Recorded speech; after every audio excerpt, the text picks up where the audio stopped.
Bismillahirrahmanirrahim. Assalamualaikum warahmatullahi wabarakatuh. Dan salam sejahtera buat semua anak-anak. Hari ini kita bertemu kembali dalam kelas online kita di rumah untuk pendidikan Melaka.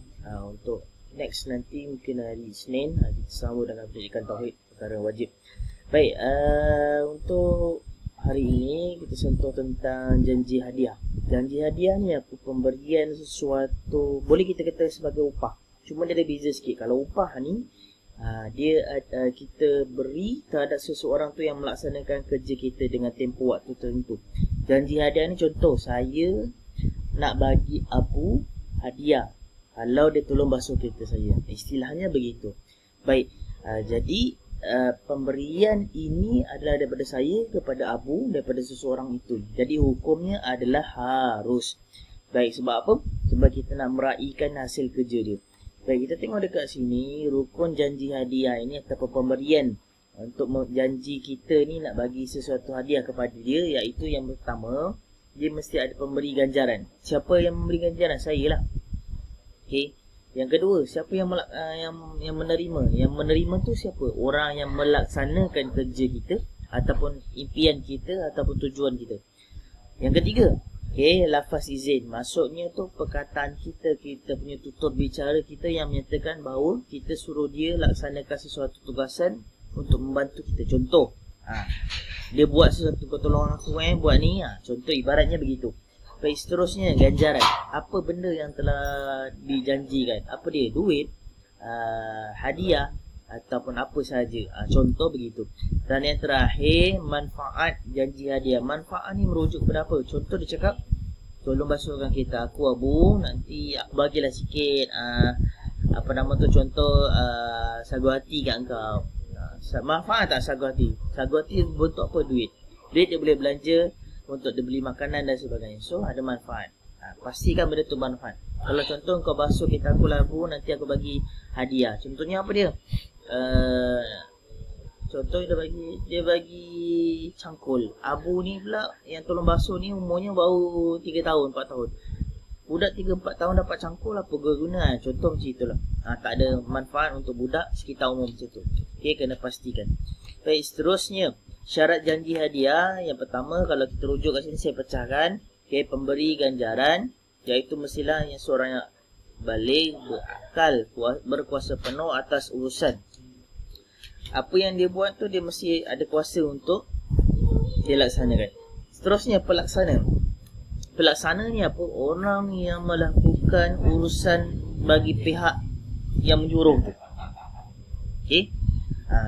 Lebih elok kita berbicara dengan orang yang boleh, orang layak lah. Dia tu mampu, dia tu berakal, boleh berfikir dengan waras. Boleh je nak suruh budak-budak contoh pasal kereta ni, basuh kereta.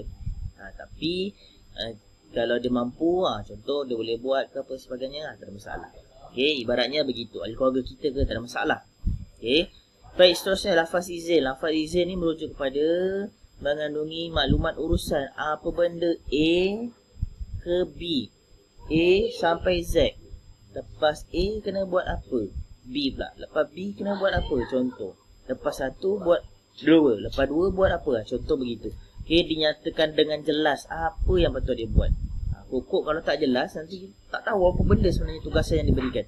Seterusnya ganjaran ini pula diketahui oleh pelaksana, bukan sesuatu atau benda yang haram.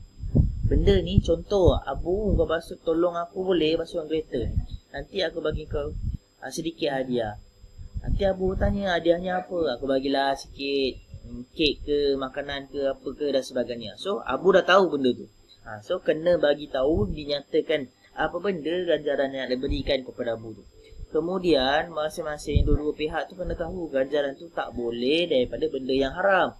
Contoh, Abu ni orang Islam, berinya apa? Botol arak, tak boleh. Abu ni ataupun kita pemberi tugasan ini dia nak bagi sesuatu yang tak bermanfaat ataupun benda-benda yang haram. Contohnya apa dia? Dia bagi berhala dan sebagainya, tak boleh. Istilahnya begitu. Seterusnya yang terakhir, manfaat janji hadiah. Tadi itulah diketahui diketahui apa hadiah tu berguna atau tidak. Macam tadi. Kalau yang buat tu contoh budak-budak, takkanlah budak-budak awak nak bagi apa, BMW contoh. Tidaklah. Dia kena yang bersesuaian. Kalau yang buat tu orang dewasa, benda yang bersesuaian lah. Kalau yang buat tu lelaki, takkanlah awak tiba-tiba nak bagi dia dia tak sepatutnya. Contoh yang buat tu kerja untuk awak tu lelaki, tiba-tiba dia dah siap kerja, awak bagi dia apa, kain berwarna pink untuk buat baju skirt dan sebagainya, ataupun mungkin agaknya peralatan makeup. Tak sesuai lah. Cuba ikut pada kesesuaian ataupun manfaat untuk diri dia. Tapi kalau dia boleh terima, dia nak bagi orang lain, tak ada masalah. Yang penting pastikan yang macam tadi tu, ganjaran tu mestilah bukan sesuatu yang haram, kena yang halal. Baik. Seterusnya, perbezaan janji hadiah, upah. Janji hadiah yang tadi kita terangkan, upah ni untuk yang sebelum ni. Kita tengok upah ni adalah suatu pekerjaan yang mana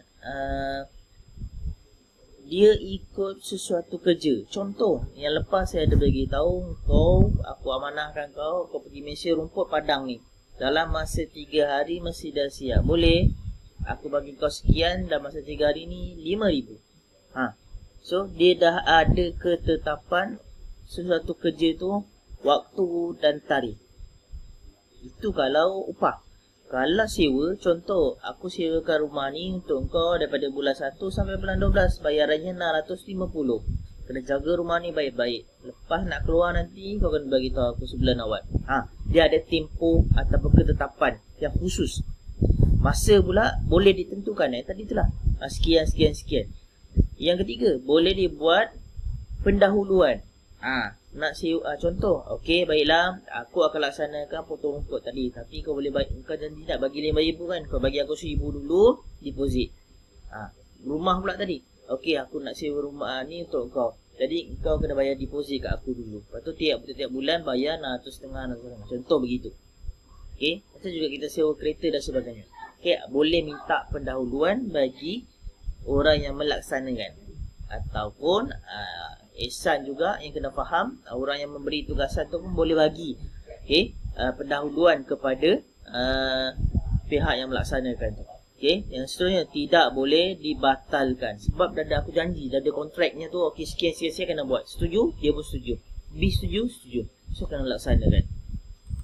Seterusnya, janji hadiah pula, pemberian yang tadi tu, dia namanya hukumnya harus. Dia boleh berubah-ubah. Mungkin agaknya boleh tolong basuh kereta ayah ni, nanti ayah bagilah sikit coklat ke. Tiba-tiba coklat tak ada, dia bagilah jajan lain lah, tak ada masalah. Pagi pun dia cakap, okey basuh kereta ni lebih kurang 10 minit saja. Lebih daripada tu tak dapat apa-apa. So biasanya dia tiada had ketetapan. Basuh lah, yang penting bersih. Tu je dia cakap. So itulah hadiahnya. Nanti dia bagi. So yang penting kerja tu sempurna, tak ada ketetapan waktu. Bersihkan je lah rumah ni, nak raya ni, dia pun bersihkan. Bersih tak kisahlah 1 hari siap ke, 2-3 hari siap ke, dia cat ke apa ke, yang penting bersih. Nanti dapatlah ganjaran. Macam tu. Dia tidak rushing, dia tidak terkejar-kejar.